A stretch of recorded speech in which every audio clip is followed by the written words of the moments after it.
Tinapay mula sa langit. A daily morning devotion with CRC family.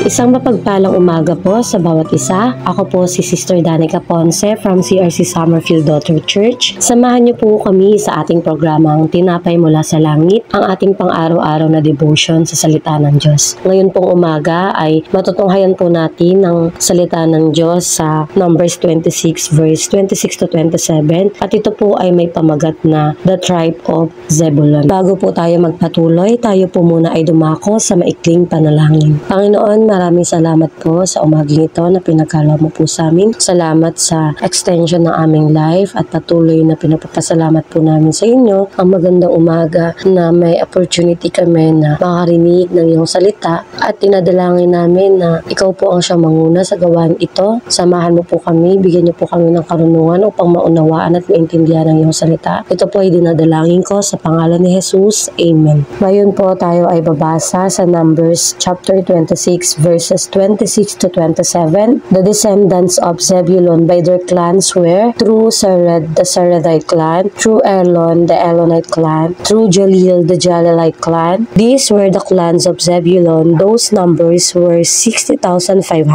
Ang Diyos po ang magpala sa kanyang salita. Sa atin pong binasa, meron pong mga pangalan na binanggit at ang atin pong tatalakayin sa umagang ito ay ang tribe po ni Zebulun. Si Zebulun po ang ikasampu sa 12 anak ni Jacob. Siya po ay ipinanganak pagkatapos ni Isakar. Ang kanyang ina po ay si Leah, ang una sa mga asawa ni Jacob. Binasbasa ni Jacob ang bawat isa sa kanyang 12 anak na lalaki bago po siya mamatay. Sinabi niya kay Zebulun na si Zebulun po ay tatahan sa tabi ng dagat at magiging kanlungan ng mga barko ang kanyang hangganan na iaabot hanggang sa Sidon. At ayon po sa Genesis 14:13, si Zebulun po ay may 3 anak. At ito po ay sila Sered, Elon at Jalil. Ang kanilang mga ina po ay naging angkan po ni Zebulun. Pagkaraan ng maraming siglo, ang tribo ni Zebulun ay binigyan ng isang pamamahagi sa loob ng lupang pangako. Ang kanilang silangan hangganan ay dagat ng Galilee at ang kanilang hangganan sa kanluran ay umabot po hanggang sa Mediterranean. So yun po ayon sa Joshua chapter 19 verse 10 to 16. Bago po mamatay ay binasbasan din ni Moises ang tribo ni Zebulun na nagsasabing, "Magsaya ka, Zebulun, sa iyong pag-alis," sa Deuteronomy 33 verse 18. Sa sandaling manirahan sa kanilang lupain ng tribo ni Zebulun ay naging mga lakal at mandaragat at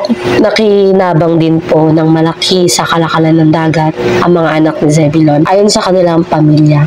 Ayun nga po si Sered, kanyang anak, ay may clan na tinawag po na Seredite clan. Si Elon po ay tinawag na Elodite clan at si Jalil ay Jalilite clan. So lahat po ng kanilang angkan ay may bilang po na 60,500 at yun po yung number ng kanilang clan. Para po sa ating pagtatapos, tayo po ay muling manalangin. Panginoon, maraming salamat po sa umagang ito na pinagkaloob mo sa amin. Salamat sa aming mga natutunan mula sa umagang ito, Panginoon, sa clan ni Zebulun, kung gaano ka naging mabuti, Panginoon, at tapat sa iyong mga pangako. Gaano mo po sila pinagyaman, Panginoon, ay ganun mo din po kami pagyayamanin. Patuloy na pinagpapasalamat namin sa iyo ang buhay ng mga pamilya, mga mahal sa buhay. Patuloy na ikaw po ang magpala sa bawat isang nakikinig mula sa iba't ibang parte ng lugar na aming mga kapatiran. Ikaw po ang magpala, Panginoon, sa aming mga buhay, sa aming mga pamilya, Panginoon, sa bawat churches at